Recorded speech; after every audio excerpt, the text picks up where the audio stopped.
Bismillahirrahmanirrahim. Assalamualaikum warahmatullahi wabarakatuh.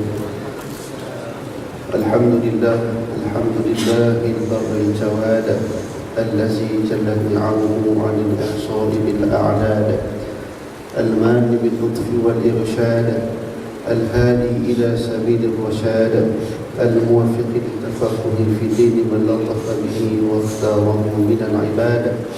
أحمده وأبلغ حمد وأكمله وأزكاه وأشمله وأشهد أن لا إله إلا الله وحده لا شريك له وأشهد أن سيدنا محمدا عبده ورسوله المصطفى المختار صلى الله وسلم عليه وزاده فضلا وشرفا لديه ثم أما بعد فيا أيها الحاضرون أوصيكم وإياي بتقوى الله فقد فاز المتقون. Alhamdulillah, pertama sekali mari sama-sama kita merafakkan setinggi-tinggi syukur kita kepada Allah Subhanahu wa taala kerana pada malam yang penuh dengan keberkatan ini dapat sama-sama kita hadir ke dalam majlis ilmu yang insya-Allah pada malam ini kita sambung pengajian kita, iaitu kitab Al-Fiqhul Manhaji ala Mazhab Imam Asy-Syafi'i. Itu fiqh manhaji menurut pandangan mazhab Imam Asy-Syafi'i rahimahullah. Dan kita bersyukur pada Allah Subhanahu wa taala kerana Allah Subhanahu wa taala masih lagi berikan kepada kita nikmat iman dan Islam, supaya dengan kedua nikmat yang besar ini adalah menjadi asbab kepada kita untuk masuk ke dalam syurga Allah Subhanahu wa taala. Jadi insya-Allah perhimpunan kita pada malam ini yang dikatakan sebagai salah satu daripada tangan-tangan syurga Allah Subhanahu wa taala, mudah-mudahan Allah Subhanahu wa taala apabila kita bertemu nanti dengan sebab pada hari di dunia ini kita tidak segan, tidak malas untuk menghadiri majlis ilmu. Mudah-mudahan Allah Subhanahu wa taala juga bersikap demikian untuk memasukkan kita ke dalam taman syurga yang sebenar dan hakikinya di akhirat kelak insya-Allah. Jadi pada malam ini kita sambung lagi pembicaraan kita pada buku surat yang ke berapa? 90. Buku surat yang ke-90, iaitulah pada tajuk perkara yang diharamkan disebabkan janabah. Apakah perkara-perkara yang diharamkan disebabkan janabah? Janabah ini adalah asal perkataan daripada perkataan junub. Yang dimaksudkan dengan junub ialah jauh daripada rahmat Allah Subhanahu wa taala. Maka di antara sebab-sebab yang junub ialah keluar mani. Itu di antara sebab-sebab junub, ataupun disebabkan berlakunya persetubuhan di antara suami isteri, ataupun persetubuhan di antara laki dan perempuan tetapi dalam perzinahan, ataupun juga dia bermimpi, juga dikira sebagai berjunub, berseronok, melihat ataupun berfikir, ataupun dengan jalan belakang daripada dubur, ataupun dengan binatang sekalipun. Maksudnya seseorang itu tak tentu arah dah, dengan binatang pun dia boleh jadi terjara. Jadi itu sebab-sebab janabah. Jadi bila janabah ini, apakah perkara yang diharamkan? Yang pertama disebutkan dalam kitab kita ini, sembahyang fardu atau sunat. Kerana firman Allah Ta'ala, la taqrabus salata wa antum sukara hatta ta'lamu ma taquluna wa la junuban illa 'abiri sabil hatta taghtasilu. Sadaqallahul azim. Itulah maksudnya, jangan kamu sembahyang sedang kamu dalam keadaan mabuk. Satu sudut, dalam mabuk jangan kamu sembahyang. Ini ketika mana ayat secara sedikit demi sedikit yang diharamkan ataupun perintah pengharaman arak, sehingga kamu memahami apa yang kamu ucapkan.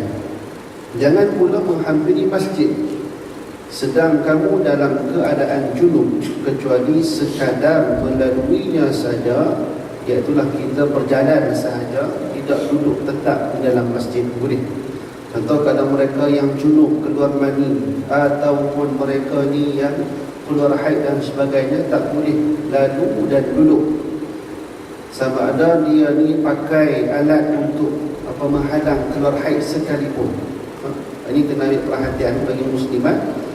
Walaupun zaman teknologi sekarang ni, dia boleh ada satu alat yang boleh menghalang daripada darah itu kena kepada kapet masjid, dia tetap diharamkan. Haram dengan sebab keluar haid. Haram disebabkan apa? Dia masih belum mandi wajib lagi. Itu maksud dia. Jadi kecuali melaluinya saja, contoh lalu masuk pintu ni, keluar pintu ni, tak apa, dibolehkan. Contoh kalau masuk pintu ni, keluar pintu ni juga tak boleh. Dikira macam duduk dalam masjid. Tadi dijadikan laluan, contoh masuk pintu ni, keluar pintu sana.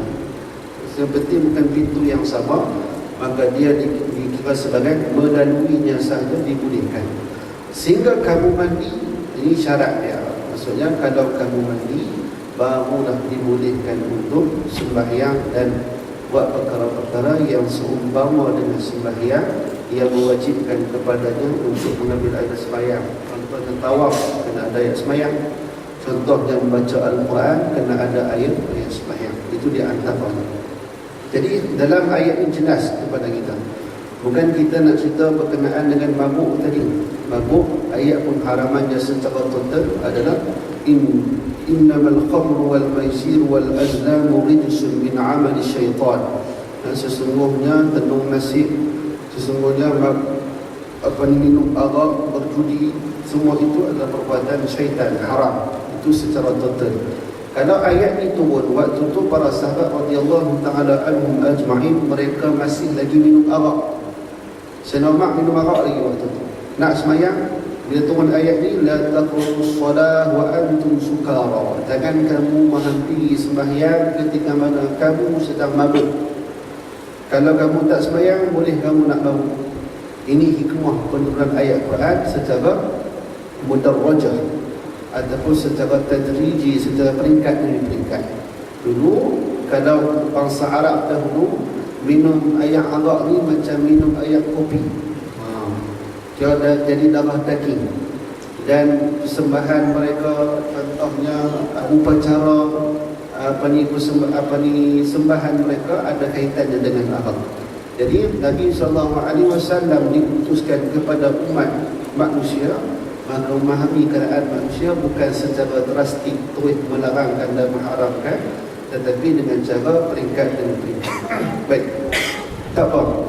Dalam ayat di atas terdapat larangan daripada menghampiri tempat sembahyang, itu masjid. Bukan hampir tu tak duduk sebelah masjid, bukan. Nak boleh hampir tu nak masuk dalam masjid.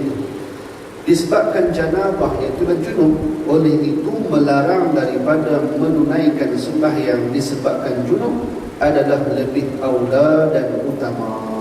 Contoh, nak masuk dalam masjid pun tak boleh.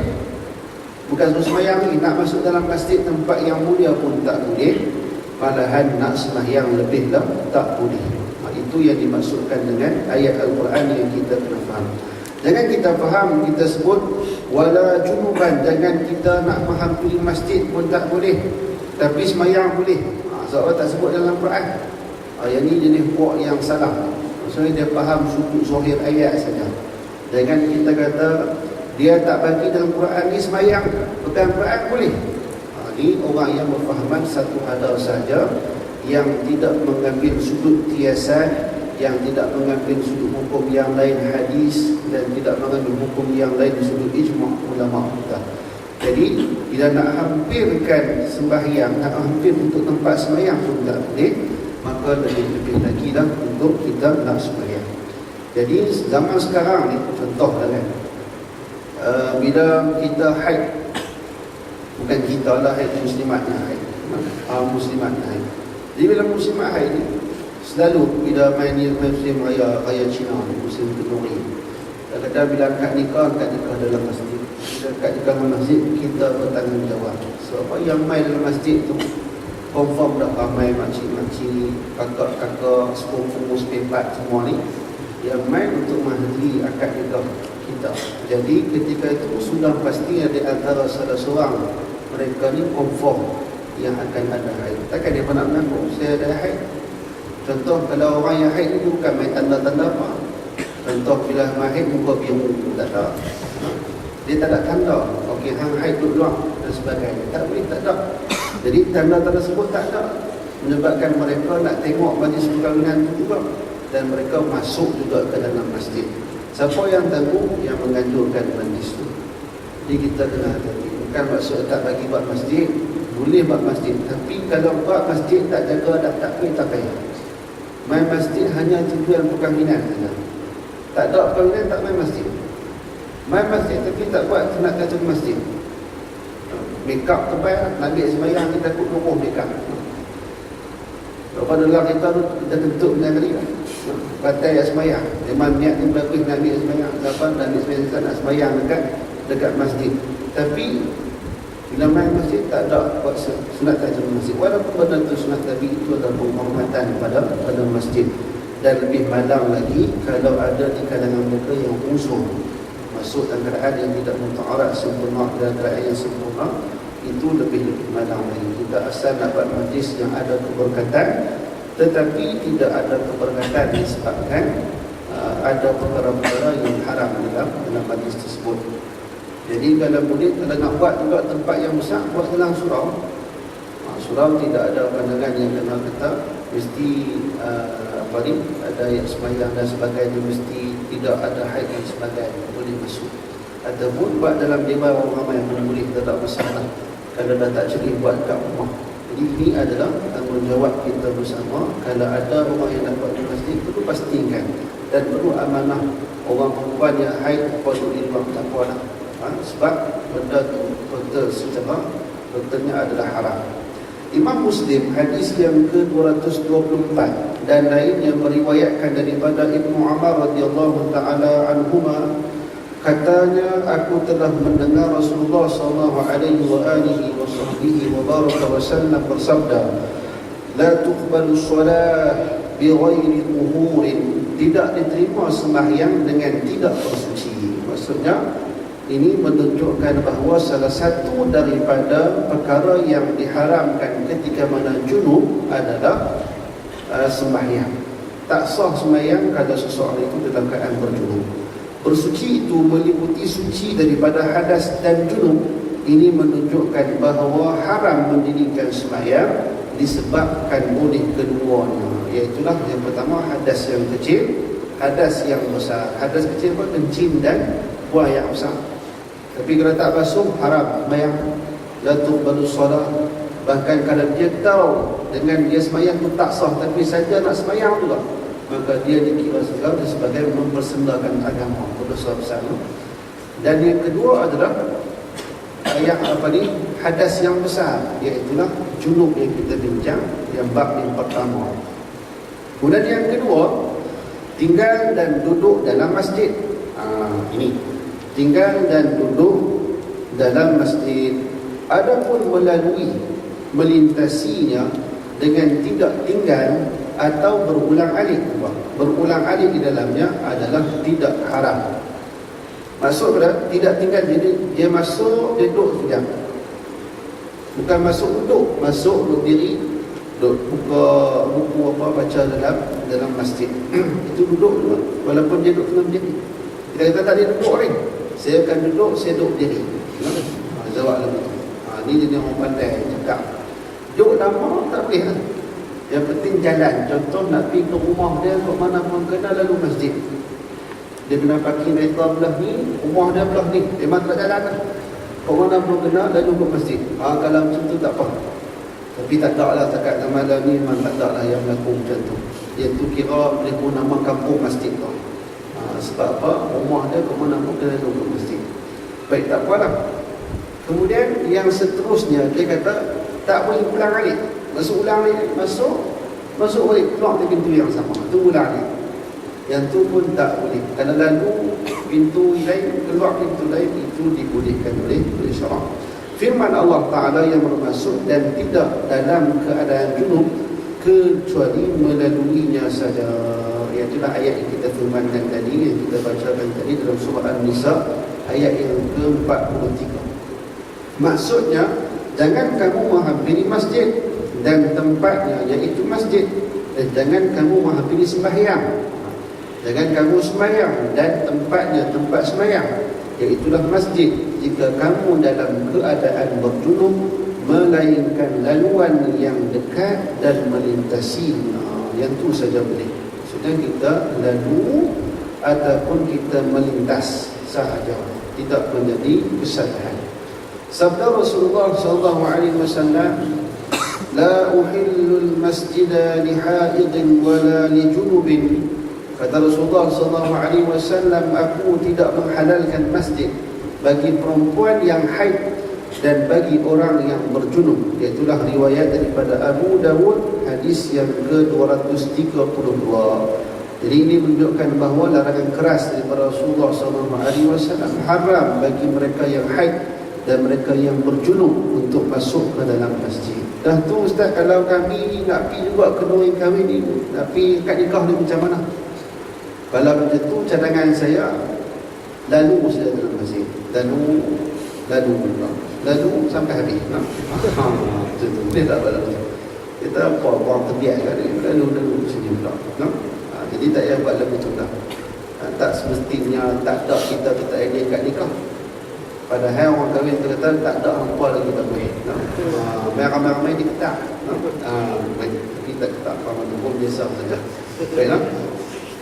Hadis ini ditafsirkan dalam masalah tinggal dalam masjid, maksud duduk sebentar dalam masjid, sebagaimana yang difahami dalam daripada ayat di atas dan juga dalam masalah haid yang akan datang.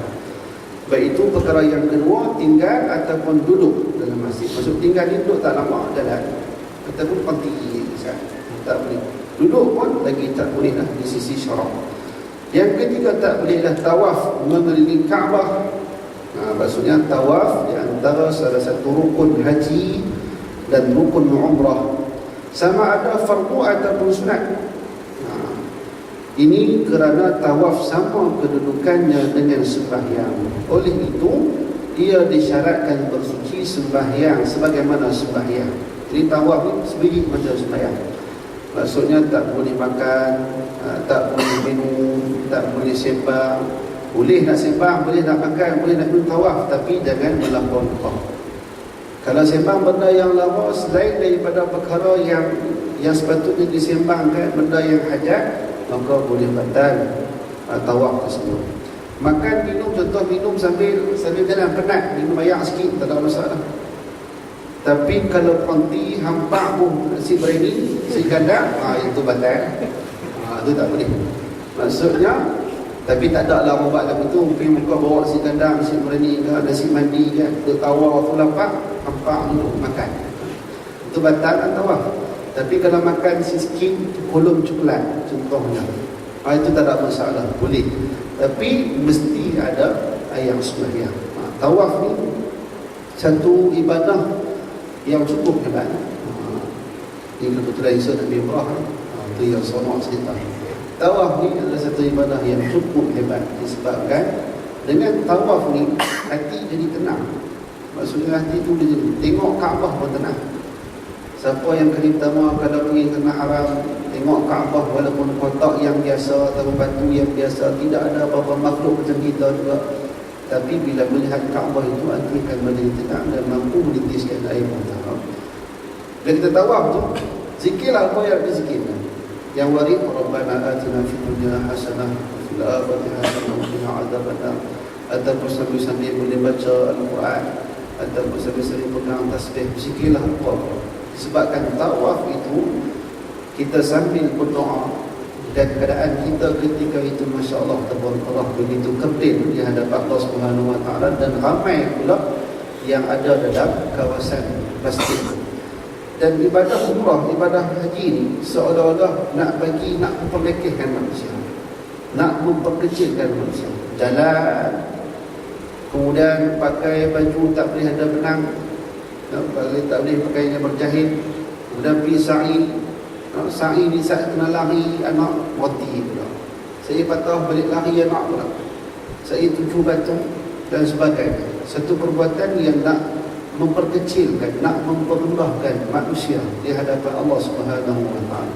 Tapi amat malang kalau mereka yang pernah pergi umrah pergi menunaikan haji tapi tak mampu nak tundukkan lagi keegoan dia ataupun nak menundukkan rasa sombong dan takabur dia, ini adalah orang yang merugi di sisi Allah Subhanahu wa taala. Baik, tawaf di Baitullah, tawaf bukan di dekat tempat Yahbib, kita tawaf di tempat. Baik, seumpama sembahyang, melainkan Allah menghalalkan kepada kamu bercakap padanya, boleh bercakap. Oleh itu sesiapa yang bercakap, maka janganlah dia bercakap kecuali dengan yang baik.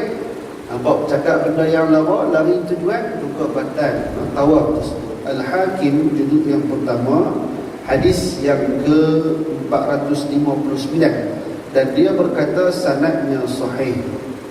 Okey, itu yang dia tak boleh tawaf.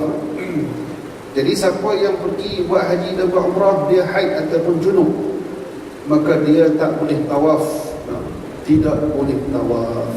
Jadi tapi haid dan junub tidak menghalang seseorang itu untuk niat. Contoh nak pergi umrah, nak pergi umrah muda lagi, umur 20-an ataupun 30-an ataupun 40-an, yang masih lagi datang bulan. Bila pergi ni, tengok-tengok dia niat ihram. Bila niat ihram dalam perjalanan, tengok-tengok keluar haid. Tapi orang perempuan dia boleh tahu dah bila dia nak keluar haid dan berapa lama dia keluar haid. Maka di sana ada pandangan yang boleh menggunakan pil ataupun apa-apa ubat untuk menghalang haid daripada keluar, selama mana tidak memudaratkan tubuh badan seseorang. Macam tu lah. Tapi kalau datang juga haid, maka dia tak boleh nak tawaf sampailah orang nak balik pun. Dia nak balik dah, semua dah packing nak balik, tapi dia tak habis lagi haid dia, maka ketika itu dia kena bayar dam ihsar, sekok kambing. Maka dia tak perlu nak qada, selesai dah ibadah dia macam itu saja di sisi Allah Subhanahu wa taala. Kalau dah terasa teringin sangat nak tawaf, maka kena datang tahun yang berikutnya semula. Macam tu. Tak ada pandangan, semua jumhur ulama tak ada pandangan darurat macam mana sekalipun haid tak boleh nak tawaf. Haid tak boleh nak tawaf. Macam mana keadaan sekalipun tak boleh masuk dalam Masjidil Haram. Masjid biasa pun tak boleh masuk, tambah-tambah lagi Masjidil Haram. Dia kata, bukan selalu nak bayar ustaz, bayar RM4,000 tambah. Bayar RM4,000 pun tak boleh. Maksudnya tidak boleh, benda itu adalah diharamkan. Kemudian yang seterusnya, yang keempat, apa yang tak boleh? Membaca Al-Quran. Sabda Rasulullah sallallahu alaihi wasallam, la taqra'ul haidhu walal junubu syai'an minal Quran, atau kama qala Rasulullah sallallahu alaihi wasallam, janganlah orang yang berhaid dan berjunub itu membaca sesuatu daripada Al-Quran. Riwayat Imam Tirmizi, hadis yang ke-131 dan lainnya, lain daripada Imam Tirmizi. Maksudnya haram orang yang haid dan berjunub. Tak kira lah hafiz ke, hufaz ke, hafuz ke, ataupun hafizah, jangan baca Quran, tapi nak kena pegang Quran. Bila mai haid tak boleh baca Quran. Macam mana dia boleh melihat Al-Quran, dia boleh mendengar Al-Quran, tapi tak boleh sentuh Al-Quran dan tak boleh mengeluarkan suara membacakan Al-Quran. Perhatian, orang yang berjunub diharuskan membaca Al-Quran di dalam hatinya tanpa berkata-kata dengannya, sebagaimana juga harus baginya melihat kepada Al-Quran. Jadi boleh baca hati, boleh, tapi jangan buka suara. Tapi kalau orang yang hafizah ataupun dia ni menghafal Al-Quran, boleh juga baca Al-Quran, buka mulut, tapi jangan keluar suara. Baca umat kami tu, baca tapi jangan buka suara, jangan keluar suara. Bismillah. Tak mau, yang tu pun tak mau. Bismillahirrahmanirrahim. Walaupun pelan, tetap kira keluar suara. Nak macam mana? Buka mulut je, tapi tak ada suara. Boleh tengok di handset ke dan sebagainya, mengulang dengan melihat saja, ataupun mengulang Quran dengan letak telinga, letak earphone tu dalam telinga, pun boleh, tidak menjadi kesalahan. Tapi ada orang buat dah macam tak haid, tak junub pun tak apa ni, yang keadaan yang suci pun tak baca Quran, tambah kalau haid, tambah kalau berjunub, lagi-lagi lah tak pegang Quran. Betul semua kalau orang yang haid dia masih hari kita nak baca Quran, nak tengok Quran, ataupun dia kadang yang berjunub, tapi junub ni takkan nak taruh lagi, mandi terus lah. Bangun pagi kan, tengok keluar mandi, takkan nak duduk balik sampai tengah hari. Tak apa, aku dah lama hari tu baca Quran, tak berlaku lah macam tu kan. Kira bangun-bangun tu dah sekarang berjunub, terus mandi dan sebagainya. Baik, kemudian hukum dia harus baginya membaca zikir-zikir daripada ayat-ayat Al-Quran dengan tujuan zikir, bukan membacanya seperti ia berkata Rabbana atina fid dunya hasanah wa fil akhirati hasanah wa qina adzabannar. Ini doa. Jadi kita dengan niat membaca Al-Quran, tapi kita nak berdoa ataupun kita nak zikir. Rabbana la tu'akhizna, Rabbana hab lana min ladunka rahmah innaka antal wahhab. Rabbana la tuzigh qulubana ba'da idh hadaytana wa hab lana min ladunka rahmah innaka antal wahhab. Itu adalah ayat Quran. Tapi dengan kita niat zikir ataupun kita niat membaca doa, maka itu dibolehkan. Contoh, subhanallazi sakhkhara lana hadza wa ma kunna lahu muqrinin wa inna ila rabbina lamunqalibun. Kita niat zikir macam tu lah. Kemudian ia dibenarkan apabila dibaca dengan tujuan berdoa. Contoh yang lain ialah dia berkata ketika menaiki kenderaan, subhanallazi sakhkhara lana hadza wa ma kunna lahu muqrinin. Maha suci Tuhan yang telah memudahkan kenderaan ini untuk kami, sedang kami sebelum itu tidak terdaya menguasainya. Az-Zukhruf ayat yang ke-13. Jadi boleh tak? Apa dia niat zikir lagi? Contoh, kita bangun tidur, kita baca Alhamdulillahirabbil alamin. Contoh, itu sepotong daripada ayat Quran Alhamdulillahirabbil alamin. Maka di sana dibolehkan sebab kita bersyukur pada Allah Subhanahu Wa Taala dan kita niat zikir. Itu tidak boleh kesalahan. Contoh, Bismillahirrahmanirrahim ayat Quran. Jadi kita nak makan, Bismillahirrahmanirrahim, makan. Dan kemudian kita nak minum dan sebagainya, mulakan dengan Bismillah. Itu yang dimaksudkan dengan zikir yang dibolehkan. Yang penting niat zikir ataupun niat doa, maka dibolehkan. Kemudian dia menyebut dengan niat berzikir bukan dengan tujuan membaca Al-Quran. Selesai. Kemudian yang seterusnya, perkara yang diharamkan ialah menyentuh Al-Quran. Sentuh Al-Quran tak boleh. Maksudnya yang berhadas kecil ataupun berhadas besar. Yang Allahumma salli ala sayyidina Muhammad, yang berhadas kecil ni contoh kencing, kentut dan sebagainya, maka dia tidak ada ayat semayang, maka tak boleh nak sentuh Al-Quran. Menanggungnya atau menyentuh kertas dan kulitnya, atau membawa dalam bekas plastik atau peti. Maksudnya apa? Contoh, kita ambil contoh, sentuh Al-Quran. Contohlah, bayangkan ni Al-Quran, sentuh Al-Quran, tak boleh. Apa lagi? Menanggung Quran, tanggung, pegang, tanggung. Ataupun kita tanggung dalam beg tu Al-Quran saja, tak boleh. Beg sama saiz dengan Quran, kita pegang tali, tanggung Quran, tak boleh juga. Tapi kalau beg dalam beg tu isi yang benda lain, dan beg tu besar, isi benda lain sama, isi buku lain sama, jadi kita niat angkat buku tu, bukan angkat Quran. Kan ada Quran yang jenis dalam beg 30 juzuk dah asing-asing, dalam beg tu kita pegang beg, tak boleh. Tanggung Quran. Ataupun kita pun dalam beg yang hanya ada Quran, kita tanggung beg tu pun tak boleh juga, kena ada. Sentuh kertas tak boleh. Ataupun kertas yang sudah bercerai. Kan kalau di masjid-masjid tu ada yang kertas yang keluar kertas khabar, ada yang Quran dan dia asalnya daripada Quran, maka tidak boleh juga nak pegang. Kulit Quran tak boleh tak? Maksud kulit Quran ni contoh, kulit tu lekang, tapi ada Quran Karim di situ, maka kulit dia pun tak boleh. Dan bekas plastik atau peti, perasan kalau kita bubuh dalam bekas Al-Quran kayu juga tidak boleh pegang tanpa air semayang kalau dia khususkan bekas Al-Quran. Bekas Al-Quran. Baik. Sebab firman Allah Subhanahu wa taala dalam surah Al-Waqiah, la yamassuhu illa al-mutahharun. Tidaklah menyentuhnya melainkan orang-orang yang suci. Maksudnya kita tak boleh pegang Al-Quran melainkan kita dalam keadaan bersuci.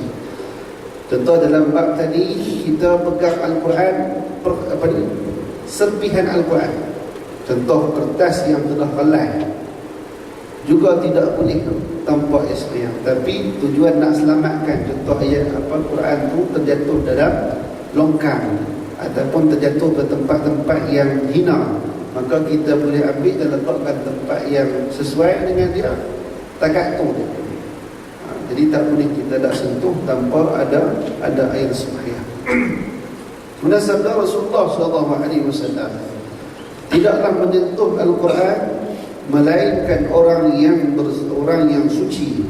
Ad-Darqutni juzuk yang pertama muka surat yang ke-121, dan Imam Malik dalam kitab Muwatta yang diriwayatkan secara mursal juzuk yang pertama muka surat 199.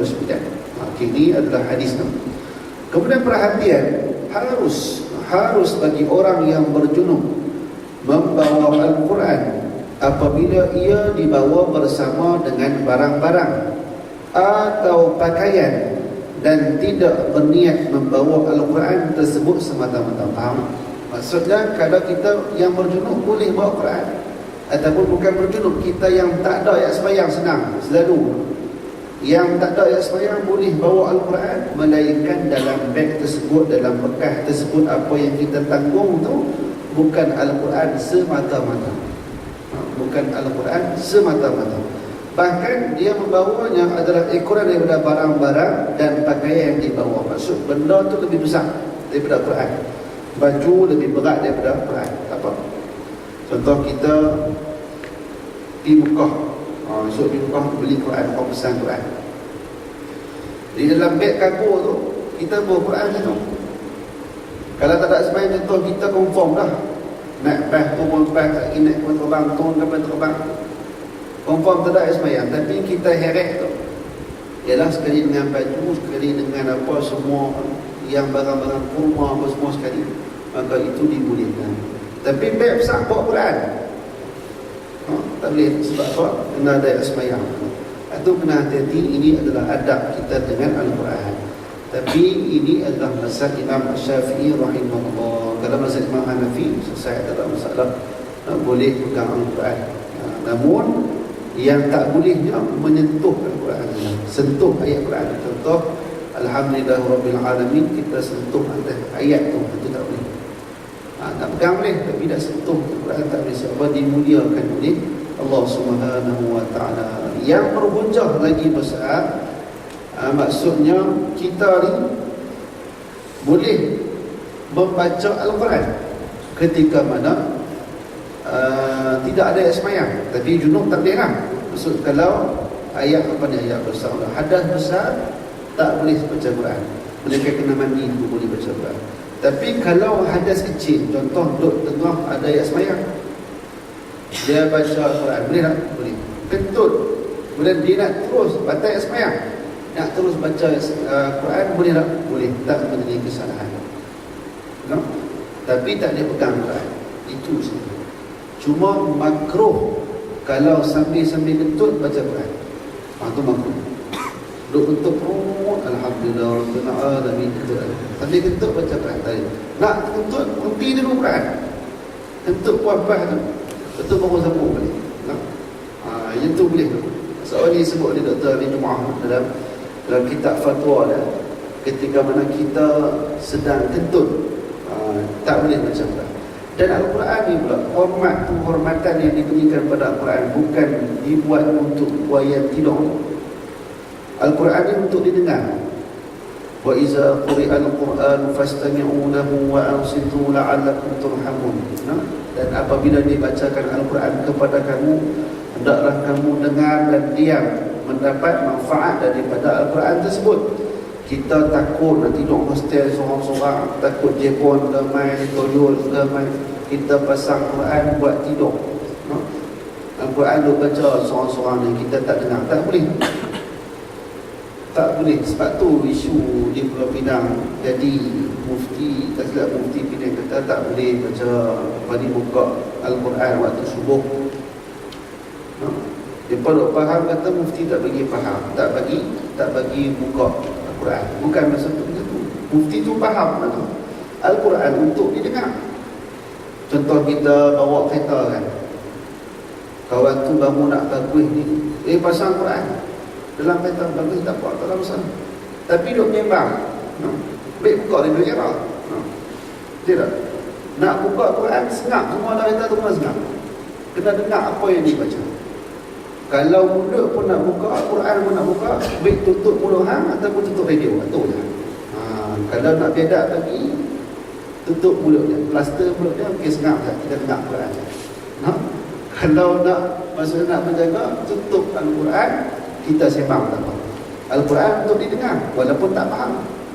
Sebab tu bila kita buka Al-Quran waktu subuh, tujuan bagus nak gerak subuh, nak masuk kata nak ni dah masuk waktu subuh, tapi tak sampai maksud Al-Quran itu dibaca untuk didengar dan diambil perhatian dan diambil manfaat daripada Al-Quran. Lebih baik pasang qasidah, lebih baik pasang zikir-zikir, subhanallah, alhamdulillah, pasang zikir dia rasa pada Quran, tak apa. Buka lah boleh berapa pun tak ada masalah. Jadi bila buka Al-Quran, kita kena dengar, kena ambil perhatian. Contoh dalam kereta saya ambil contoh. Kalau dengar Quran, semua lah kita kena diam. Tidak haram. Haram kita bercakap-cakap ketika dalam Quran dibacakan. Sebab dalam ayat umum, wa iza quri'al Quran, apabila dibacakan Al-Quran, siapa baca? Orang baca, radio baca, kaset baca, CD baca. Quri'al Quran, dia sirah bina majhul. Bina majhul ni siapa yang majhul, tak tahu siapa yang baca. Siapa-siapa baca pun tak apa. Budak-budak baca pun kena dengar Al-Quran. Dengar dia. Jadi kalau ada dengar Quran tapi kita bercakap, bersembang, itu tidak beradab. Kecuali dalam sembahyang sahaja. Contoh imam baca Fatihah. Lepas baca Fatihah, imam baca surah. Bila imam baca surah, kita baca Fatihah. Di situ kita tak mendengar imam membaca surah. Kecuali dalam bab ini sahaja menurut mazhab Imam Syafi'i rahimahullah. Tapi kalau mazhab Imam Hanafi, kalau lepas tu imam baca Fatihah, dia terus baca surah, makmum tak payah baca Fatihah. Dengar imam baca lagi baik. Itu mazhab Imam Hanafi. Tapi kalau mazhab Syafi'i kita kena baca juga Fatihah. Sebab la salata liman lam yaqra' bi Fatihatil kitab. Tidak dikira sebagai seorang yang sembahyang dengan tidak membaca Fatihah. Jadi perbahasannya sekarang ini, kalau contoh Al-Quran tu kita nak buat buayan tidur ataupun untuk menggerak orang tidur, ada inisiatif yang lebih baik, kita pasang zikir-zikir sahaja. Sehinggakan ayat ruqyah sekalipun, ayat ruqyah, ayat Quran juga tu, tapi bila dipasangkan kita mesti dengar. Tak boleh sembang, tak boleh untuk buat tidur. Baik. Kemudian begitu juga harus baginya membawa kitab-kitab tafsir Al-Quran, yang mana tafsirnya itu lebih banyak daripada ayat-ayat Al-Quran. Ini kerana orang yang berbuat demikian tidak dianggap sebagai pembawa Al-Quran di sisi pada pandangan umum, iaitu uruf. Jadi kalau kita buat tafsir Quran, selesai. Ataupun terjemahan Al-Quran, tak perlu ada ayat sembahyang. Jadi kalau contoh kita nak hadiahkan Al-Quran terjemahan kepada orang kafir, selesai boleh hadiah. Contoh dia ni kawan kita, orang kafir, dia nak pada Islam, apa yang kita nak hadiah pada? Hadiah Quran. Kalau dia orang Tamil, ada Quran versi Tamil. Kalau dia tak hormatkan Quran, tak apa, itu bukan Quran, itu ayat Quran yang sudah diterjemahkan. Mudah-mudahan kita bagi itu asbab hidayah bagi kita. Ataupun dia pandai orang putih, bagi Quran mesti bahasa orang putih. Bagus. Maksudnya kita bagi Al-Quran tu selesai. Tapi dengan bagi Quran saja, bagi Quran saja mungkin dia akan pegang tanpa ada ayat semayang, dan bahkan lebih teruk lagi dia sedang agak berjunub. Orang kafir ni bila dia masuk Islam dia kena bagi wajib lain. Tapi bila orang kafir ni dia dalam keadaan kafir, dia dalam keadaan yang berjunub, maka tak boleh sentuh Al-Quran tersebut. Itu selesai. Ini yang pertama, bagi orang yang diharamkan ataupun mereka yang berjunub, diharamkan kepada mereka untuk melakukan perkara-perkara yang telah disebutkan tadi, iaitu tak boleh sembahyang, tak boleh duduk dalam masjid, tak boleh tawaf, tak boleh baca Quran, tak boleh sentuh Al-Quran. Ini menunjukkan bahawa agama kita ini ada peraturan yang kita kena ikut. Okey, selesai. Kemudian yang kedua, di antara perkara junub adalah haid. Ni orang lelaki tak ada haid kan? Orang perempuan dia ada haid. Tapi orang lelaki pun kena ambil tahu juga pasal haid. Sebab tanggungjawab dia sebagai suami mesti kena tahu berkenaan dengan haid. Kita nak tahu tentang haid. Nak tahu haid tu apa? Kena tahu lah, no? Tak tahu, kena buat tahu juga. Kena ambil tahu. Sebab benda ni adalah fardu ain kepada kita. Erti haid pada bahasa ialah mengalir ataupun as-sailan. Maksudnya yang mengalir. Mengalir tu yang kita dah nampak mengalir macam ayat paip tu. Yang tu teruk lah.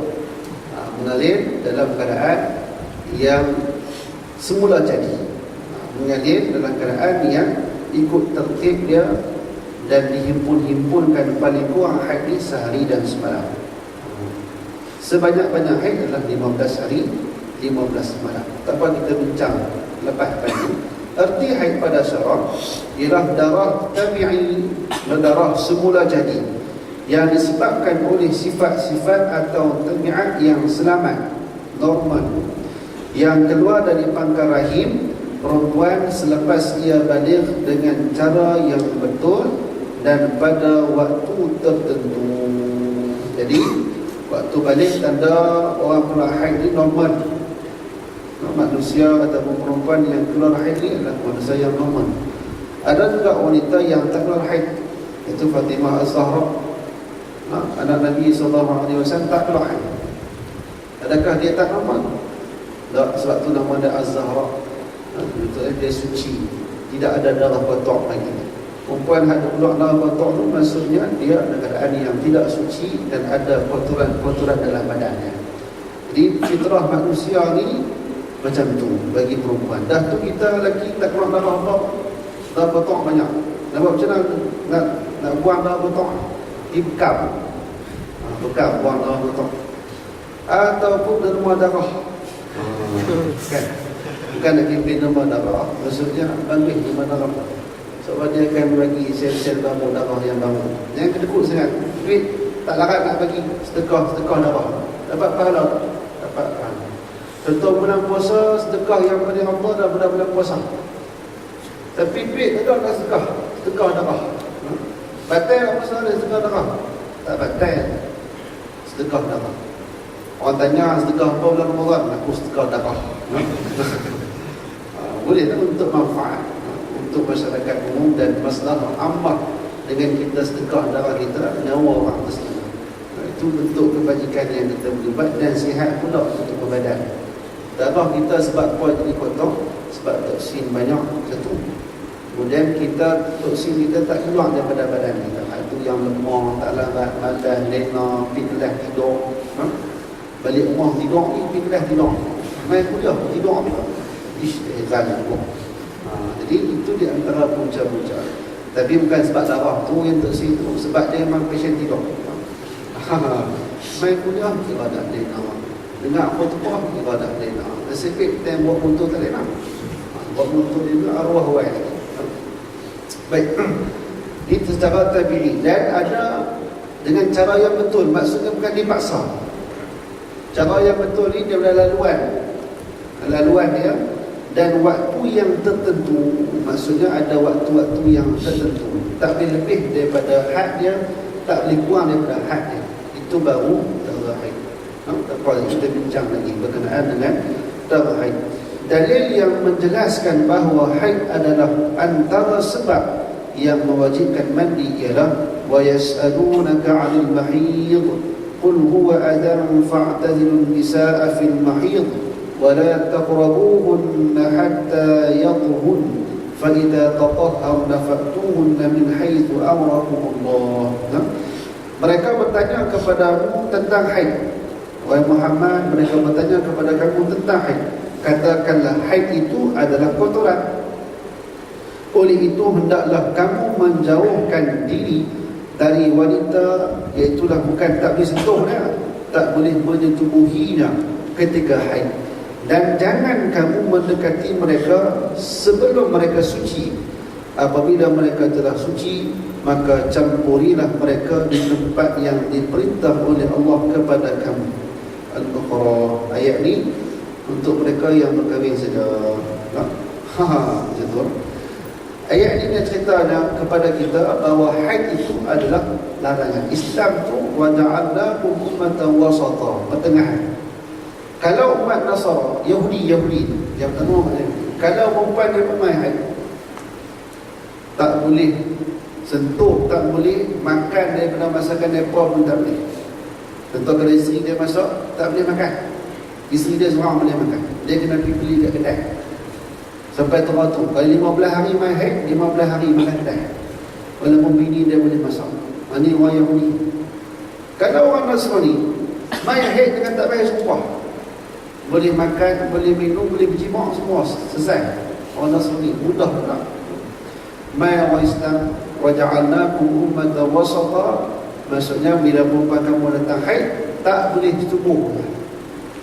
Makan boleh. Rasulullah SAW pernah amarahkan, pernah minta Sayyidah Aisyah sikat rambut Sayyidah Aisyah. Kemudian Sayyidah Aisyah kata, wahai Rasulullah, aku haid. Kemudian Rasulullah tanya, haid kan dekat tangan tak? Tanya begitu. Rasulullah tanya begitu, dan lebih kurang bahasa kita orang Minang. Haid kamu di tangan tak? Tak apa, main kamu dalam sana. Ketika tu Rasulullah duduk dalam masjid, tapi tangan Sayyidah Aisyah sikat rambut Rasulullah SAW. Ini sunnah juga, yang si isteri sikat rambut suami, tapi dengan perangai lagi, tunggu 4 hari. Macam tu. Bila ada perangai lagi perangai payah. Ini kot lain. Baik. Selesai. Allahumma salli ala sayyidina Muhammad. Kemudian yang kedua, dalil yang kedua, sabda Rasulullah SAW kepada Fatimah binti Abi Hubaysh radhiyallahu ta'ala anha, fa iza aqbalat al-hayd haydatu fad'i as-salata wa iza adbarat faghsili 'anki ad-dama wa salli. Apabila haid datang, maka tinggallah sembahyang, dan jika ia pergi atau berhenti haid tersebut, maka bersihkanlah dirimu dengan mandi daripada darah tersebut dan sembahyanglah. Al-Bukhari hadis yang ke-226 dan Muslim hadis yang ke-333. Ini menunjukkan bahawa haid salah satu dari perkara-perkara yang junub, tak boleh nak sembahyang, tak boleh nak membaca Al-Quran, tak boleh bersetubuh jika ada suami isteri, dan tak boleh masuk ke dalam masjid. Dia adalah salah satu daripada perkara-perkara yang junub. Ini sikit lagi. Sikit lagi kita habis sampai umur balik. Umur balik, maksud balik ialah apabila seseorang lelaki atau perempuan sampai pada tahap umur tertentu, maka dia menjadi orang yang layak menerima taklif, iaitu menerima tanggungjawab sembahyang, puasa dan sebagainya yang ditentukan oleh syarak, seperti sembahyang, puasa, haji dan lain-lain. Tahap balik seseorang itu dapat diketahui dengan beberapa perkara. Ini kita nak tahu balik ke tak balik, kita tengok tanda-tanda. Yang pertama, mimpi keluar mani. Mimpi lain. Tak mahu nak abang sekarang dan pusat. Mimpi keluar mani sama ada laki ataupun perempuan. Maksudnya laki dan perempuan sama, tak kira umur. Maksudnya umur 9 tahun mungkin dia boleh bermimpi. Dan sebenarnya pengetahuan seseorang itu tentang hubungan di antara suami isteri itu boleh mencepatkan lagi kita. Zaman dulu tak ada orang nak tengok nampak-nampak jenis suami isteri. Orang kampung dulu dia balik umur 15, umur 16, 17. Sebab apa? Pengetahuan dia agak kurang. Jumpa perempuan ni bila time kahwin akad nikah baru jumpa perempuan. Dulu mana ada Facebook kan? Tak ada Facebook. Lah ni tak ada nikah dah macam nikah. Kerana dia suka makan apa, pagi-pagi dia mentedar apa, sekali dia buat macam apa, sekali dia apa ni keluar dengan siapa, kita boleh kenal. Gambar dia waktu kecil macam mana, besar, semua pun dalam Facebook kan? Maksudnya pengetahuan budak-budak sekarang ni, kematangan mereka lebih menjangkau 5 tahun ke 10 tahun akan datang. Maksudnya lebih cepat. Jadi kalau maksudnya pendidikan anak-anak sekarang ni kena ada dah benda-benda ni. Walaupun usia 5 tahun, walaupun usia 6 tahun. Dan ni budak-budak pegang handset tak payah ajak buka game tak mana. Dia main tu seronok.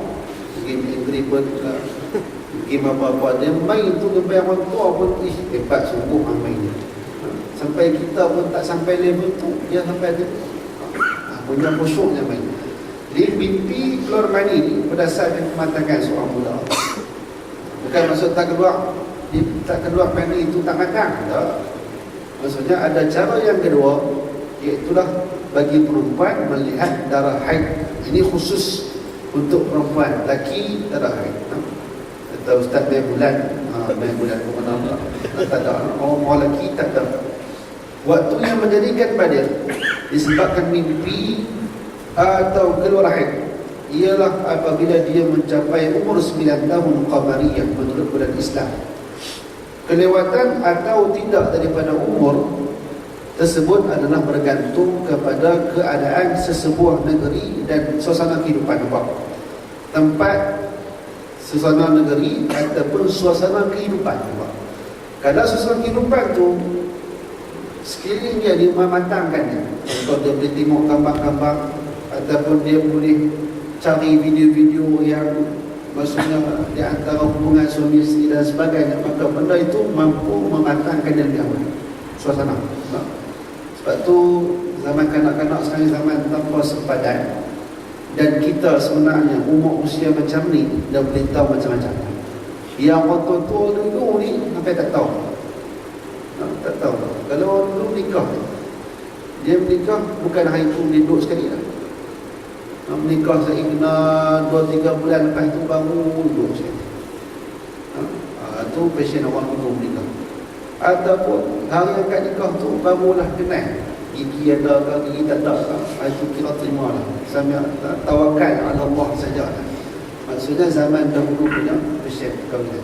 Tapi zaman sekarang hebat lah. Maksudnya bukan orang tua atok kita atok orang tua. Nak nikah bila, apa-apa hantaran semua kita sendiri. Sebab apa? Zaman tadi memang dah cukup pandai dan memandai-mandai. Itu masalahnya, memandai-mandai. Baik. Yang ketiga, kalau tak keluar haid pula, contoh mani pun tak keluar, haid pun tak keluar. Mani kopi laki perempuan, haid khusus untuk perempuan. Kemudian yang ketiga, berumur 15 tahun. Berdasarkan tahun qamariyah, keadaan ini diambil kira apabila tidak berlaku mimpi atau keluar haid. Maksudnya tak semestinya kena keluar haid, tak semestinya dia kena keluar mani barulah dia dibalik. Maksudnya kalau tak ada dua tanda ni, maka dia mesti dah sampai juga pada usia 15 tahun mengikut pengiraan bulan-bulan hijrah. Mengikut pengiraan bulan-bulan hijrah. Kita Ustaz, saya tak banyak lagi. Umur berapa? 50. Saya tak banyak lagi. Kita tanya ada anak berapa orang? Cucu ada 10. Main ke mana tu?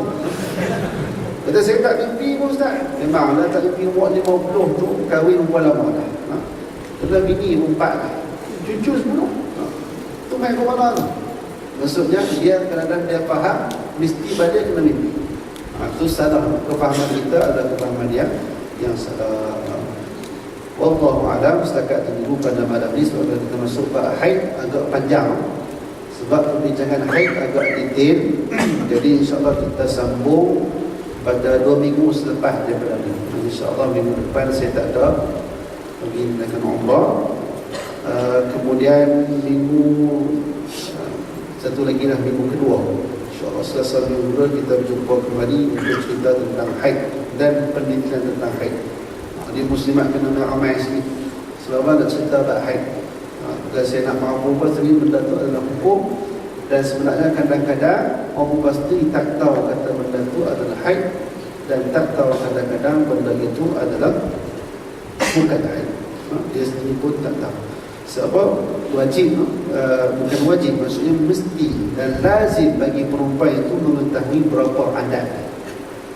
Ada adat 5 hari, ada adat 9 hari, ada adat 10 hari.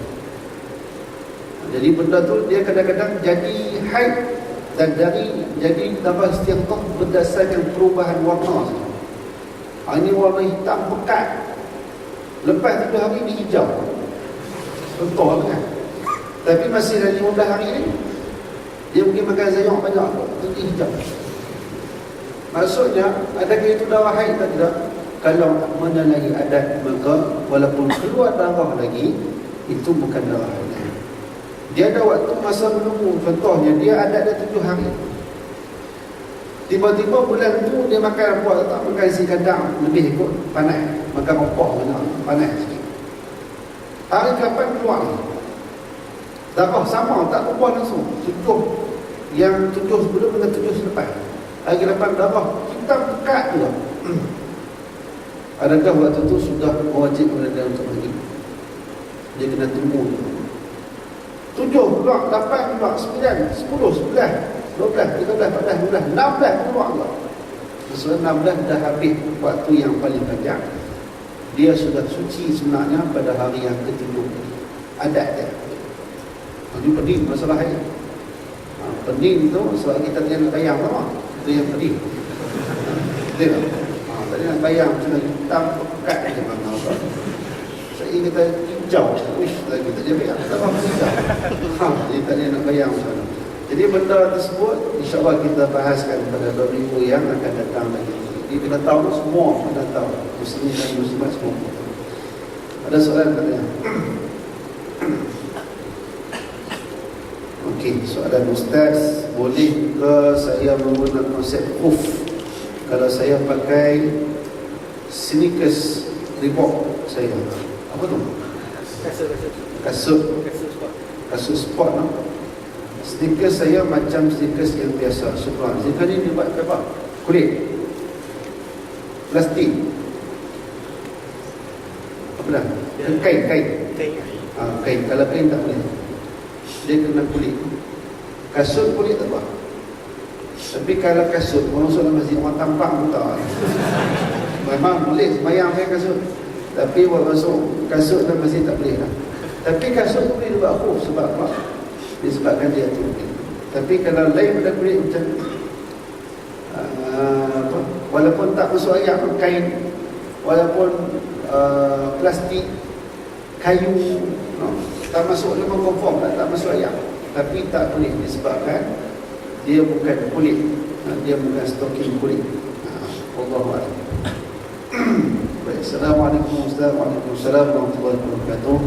Macam mana dengan ayat, macam mana dengan orang yang gantung ayat-ayat Quran di dinding atau buka Al-Quran saja dengan harapan dapat menghalau hantu dalam rumah?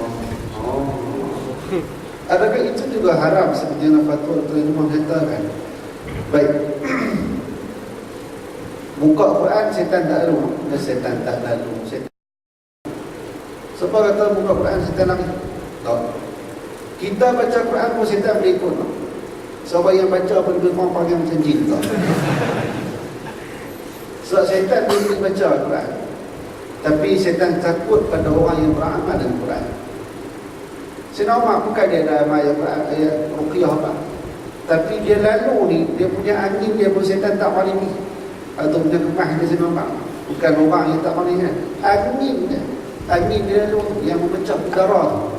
Kita lalu ni memecahkan udara, memecahkan oksigen yang ada. Kita membelah udara. Udara yang dibelah tu, kat tu pun saya tak main. Sebab dia beramal dengan Quran. Jangan kita faham gantung Quran, setan tak main. Pegang Yasin, Quran tak main. Orang pun setan, orang semua jin lah. Dia tahan kawan dan kokong dia tak Quran. Kan ada kalau orang tak masuk kita bersekusi, dia boleh ikut eksekusi lah. Sebab apa? Mereka pun faham Quran. Mereka lebih mengerti Quran lebih lama daripada kita. Mereka hidup ratus tahun dulu. Kita tu rumah apa? Sesudah mereka apa Quran yang kita banyak ni. Jin tu alim dia kita sebab dia duduk pondok lebih lama dulu orang buka pondok. Betul orang mulai buka pondok tebang-tebang hutan-hutan ni, buka pondok tu. Jin duduk lama sebelum tu pondok ni. Jin alim lah daripada kita. Maksudnya bukan alasan kita gantung Quran ataupun buka Quran untuk halang juga. Tak berkesan mana. Jadi apa hukum dia? Hukum dia bergantung pada dia. Kalau kita jadikan Al-Quran ini sebagai perhiasan semata-mata, atau kita gantung Quran, maka kita sudah zalim pada Al-Quran. Maksudnya kita telah menjadikan Al-Quran itu sebagai salah satu perhiasan. Sama macam Al-Quran diturunkan untuk manfaat, ataupun kita gantung wa may yattaqillaha yaj'al lahu makhraja wa yarzuqhu min haitsu la yahtasib, ayat 1006. Kita gantung kat kedai untuk apa? Untuk bagi pelaris. Zalim kita. Sebab apa? Al-Quran tu bukan untuk pelaris. Lekeh sangat Al-Quran tu kalau dijadikan sebagai untuk pelaris. Bahkan manfaat lebih besar daripada benda tu. Kalaulah tujuan kita buat ayat-ayat ini, maksudnya kita telah merendahkan martabat Al-Quran hanya untuk itu. Bahkan Al-Quran ini syafaat kepada kita. Ataupun beramal Al-Quran untuk dia kuat. Ada juga macam tumpuk matul tu, amal Quran. Ada ayat Quran tu apa? Allahumma salli ala sayyidina Muhammad. Kita ingat. Tak apa, tak ingat lagi juga. Dia baru amal. Amal Quran tu jadi kuat. Maksudnya amal Quran itu kita mendapat hidayah, mendapat petunjuk. Tapi beramal Quran untuk menjadi kuat itu salah. Bukan tujuan Al-Quran diturunkan untuk menjadi kuat. Macam mana pula dengan orang yang guna Quran untuk ringtone saja, ringtone saja, bukan untuk dengar pun haram. Contoh kita dengar Alhamdulillahirabbil alamin. Kita dengar bunyi ni, angkat telefon. Alhamdulillah pun kita angkat tu. Makna tergantung. Makna tergantung di situ. Maka tidak boleh. Dia tidak boleh manfaat. Tambah bunyi ataupun benda itu dalam tanda dan sebagainya tidak menghormati. Walaupun bukan kita baca, tapi tidak menghormati Al-Quran tersebut. Wallahu a'lam. Ustaz, apa hukum kalau masuk ke dalam tandas dalam keadaan memakai pakaian yang ada perkataan Muhammad atau Muhammad? Syukran. Jadi Muhammad juga adalah salah satu daripada kalimah yang dimuliakan. Allah Muhammad. Jadi haram, tak boleh kita masuk Muhammad. Kalau Muhammad itu tujuannya adalah Muhammad the prophet, contohnya. Betul tak saya sebut dulu? Maksudnya Muhammad PBUH, pemuh kan. Peace apa maksudnya sallallahu alaihi wasallam. Kalau itulah nama Muhammad, maksudnya kalimah yang dimuliakan. Jadi kita tak boleh masuk dalam tanda. So Muhammad ini juga salah satu daripada kalimah Al-Quran. Ada kalimah Muhammad dalam Al-Quran. Jadi Allah lebih lagi. Itu adalah, tetapi khilaf terlalu banyak. Contoh kalimah Allah di bendera Arab Saudi perasan la ilaha illallah.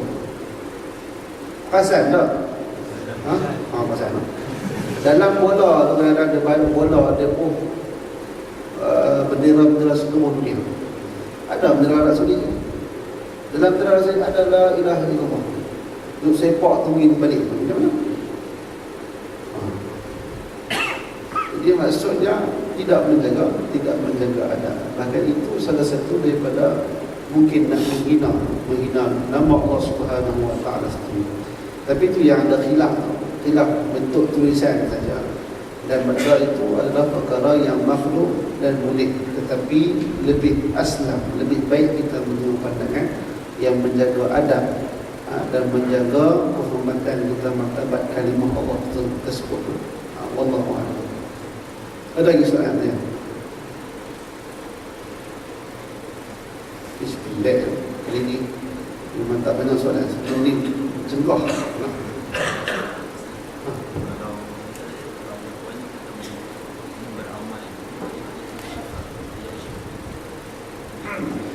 Ayat-ayat syifa, contoh dekat ayat-ayat yang saya tadi tak boleh beramal untuk kuat dan sebagainya. Kalau tujuan itu saja. Al-Quran ni umum. Al-Quran untuk memberi hidayah kepada kita, memberi pengajaran kepada kita, tunjuk ajar kepada kita. Dalam banyak-banyak manfaat itu, salah satunya untuk syifa, untuk perubatan. Tapi jangan kita amal Quran hanya untuk perubatan saja. Maksud itu di antara salah satu kelebihan Al-Quran, dan di antara salah satu ilmu-ilmu dalam Al-Quran.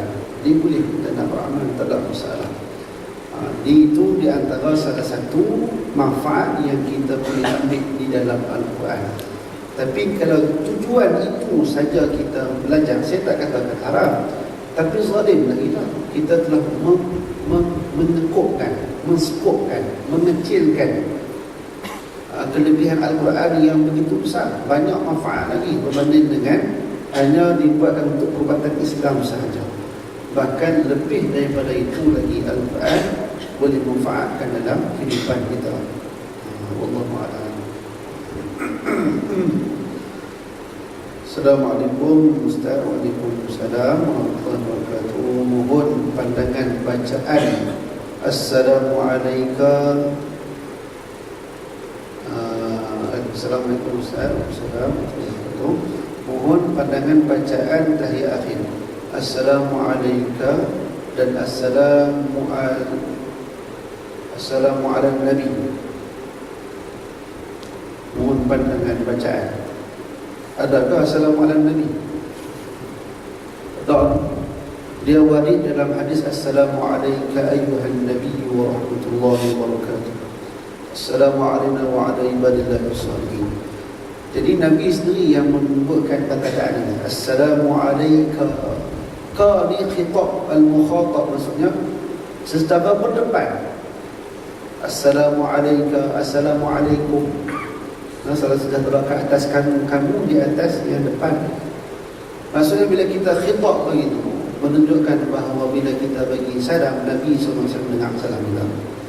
Bila kita berilah kita kata Assalamu alayka ayyuhan Nabi, kita kata begitu. Sebab Nabi mendengar apa yang kita bagi salam. Kalau tak dengar contoh kita jawab salam, wakil salam kata, ni ada kawan tin salam dengan lafaz Assalamualaikum, kita jawab dalam alayka wa alaikissalam, ke atas kamu dan ke atasnya juga salam. Ke atasnya alaihi itu dhamir yang bukan kita cakap depan-depan. Dia duduk di mana, duduk kot diam mana, kita dia salam bagi kita. Kemudian kita jawab salam kepada engkau dan ke atasnya juga salam. Dia selesai.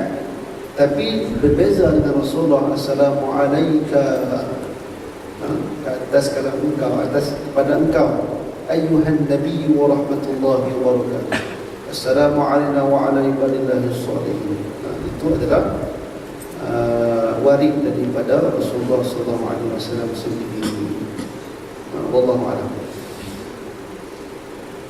Ada soalan? Ya. Okey, kalau tak ada muslimat tak ada. Kalau tak ada setakat tu dulu, insya-Allah pada malam yang berbahagia ini, dan insya-Allah pada esok malam saya bertolak ke Makkah Al-Mukarramah, ke Madinah dahulu. Lalu alam ada lagi. Apa nak buat untuk kalau saya berada di airport luar negara, contohnya di London, siapa London? Baik, tak apa. Dan telah masuk waktu solat, bolehkah saya sembahyang dulu? Berada di airport luar negara, miskin sungguh London. tak ada tempat lapang, dia duduk atas kursi. Baik, boleh tak dia sembahyang zuhur? Sembahyang zuhur ni wajib nak sembahyang duduk. Tanya balik soalan ni, adakah kamu dalam keadaan yang uzur? Kaki patah ke, kaki tak boleh berdiri ke, kaki tak ada dan sebagainya. Tapi kalau kaki ada, tak cedera apa-apa, terus buat keputusan untuk duduk, sembahyang itu tidak sah. Disebabkan sembahyang yang wajib, rukun bagi sembahyang wajib adalah berdiri betul. Sekadar mana-mana. Contoh kita main futsal, sepak macam mana, petak kaki. Dia sepak bola tak apa, dia sepak bola petak kaki. Ataupun dia nak break, kaki meletup. Dia betul ni. Dia main futsal lagi bahaya pada main dekat padang bola. Sebab tanah keras. Bukan tanah keras, simen keras. Dia maksudnya bahaya lagi. Jadi contohlah kaki tak, tapi boleh jalan kaki ni, boleh jalan kaki, dia pergi kuliah apa semua. Bila nak sembahyang terus duduk. Nak sembahyang suruh terus dia duduk. Sah sembahyang ni? Tak sah sembahyang ni. Sebab dia boleh jalan, dia boleh berdiri. Maksudnya bila main sembahyang, dia kena berdiri. Tongkat kena pegang tongkat. Ataupun tak boleh, tak ada tongkat, sanak nini pun boleh. Sekadar mana kena berdiri. Kemudian nak rokok, boleh rokok.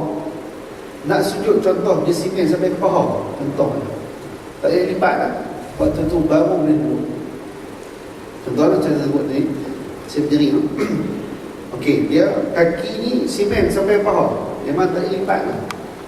Angkat takbir macam saya berdiri, tak boleh terus apa duduk terus, tak boleh. Sebab apa? Dia masih lagi boleh berdiri. Kemudian rokok macam biasa, Sami Allahu liman hamidah, nak kepak pelipat dia tak boleh. Sebab apa? Simen sampai ke paha. Waktu tu baru boleh duduk, terangkat kaki ni, sepak pun muka depan. Jatuh boleh bantu, tak apalah. Tapi duduk kena steppan dalam kursi, kaki mangkat tu sujud. Nampak? Sagi bangun kan kena berdiri. Nampak? Itu sembahyang wajib, kena berdiri. Kalau tak berdiri, batal sembahyang, tak sah sembahyang. Tapi kalau kaki tak nak berdiri, tu kita tanya balik soalan ni. Kaki tak ada kabilan dia. Kalau kaki ada, kena berdiri. Kaki tak ada, tak apa berdiri. Berbeza dengan sembahyang sunat. Sembahyang sunat kaki tak apa, tak retak, tak pecah, tak hancur, terus duduk. Boleh tak sembahyang? Sah tak? Sah. Sebab sembahyang sunat. Sembahyang wajib kau kena berdiri. Tapi kalau kaki itu lumpuh, tak payah, memang tak boleh nak berdiri. Dah faham dulu? Wallahu a'lam. Selalu orang kaki terlihat terus duduk. Bersifat duduk, kaki terlihat, kaki terseluruh. Faham? Kaki terseluruh, tak boleh. Maksudnya kena berdiri. Wallahu a'lam. Okey, selesai setakat itu dulu pada malam ni. InsyaAllah saya akan pergi umrah. Minggu depan tak ada kuliah kita, minggu satu lagi. Cuma doa-doa lah macam nak pergi dan balik. 10 hari itu 11 hari macam tu lah. InsyaAllah 11 hari bulan saya ada balik di Malaysia. Bisa kirim apa? Kirim doa, kirim jubah juga. Setiap seorang jubah mungkin doa, boleh doa apa-apa pun tak ada masalah. Tapi saya tak buat ada buku macam orang dulu nanti tulis kat buku, tulis kat WhatsApp dah. Hantar ke WhatsApp, Ustaz tolong doa sikit-sikit apa semua, mudahkan jodoh ke apa, insyaAllah saya akan doa. Tapi kita selalu macam tu, kita doa ni kita orang bukan bagus tu sebab waktu tempat mustajab. Dan kita di Malaysia pun ada waktu-waktu yang mustajab, walaupun bukan tempat yang mustajab. Waktu yang mustajab kita selalu ada, setiap minggu ada waktu mustajab. Hari Jumaat waktu mustajab, tiap waktu lepas sembahyang waktu mustajab doa. Tapi dia tu tak mau nak doa. Bagi tak apalah, kirim orang di Mekah doa. Dia duduk Malaysia tak doa-doa. Di Malaysia ni pun ada waktu yang mustajab. Lepas baca Quran mustajab doa. Lepas baca Quran, lepas selawat ke atas Nabi mustajab doa dan sebagainya. Jadi tapi kalau nak doa tu lagi apa kata kau tu, bisa boleh lah. letak ke Facebook ke apa, tunggu saya kalau saya buka, insyaAllah kita berdoa sama-sama. Mudah-mudahan Allah Subhanahu Wa Taala yang pentingnya akan memberikan kesempatan kepada kita untuk ziarah ke tanah haram, khusus kita ziarah ke makam Nabi sallallahu alaihi wasallam. Mudah-mudahan kita dapat pergi. Saya selalu doa mudah-mudahan dia tak terbi. Dan alhamdulillah setakat ni Allah Ta'ala makbulkan. Setakat mana kalau boleh pergi semua kita tak tahu Nabi. Ni bulan 1 ni pergi, insya-Allah bulan 3 ni pun pergi Pak. Sekali kita setiap 2-3 bulan pergi sekali. Itu pun alhamdulillah. Jadi maksudnya peluang pada kita untuk kita menambahkan ibadah kepada Allah Subhanahu Wa Taala. Wallahu a'lam bishawab. Qul hadza wa astaghfirullahal azim lakum.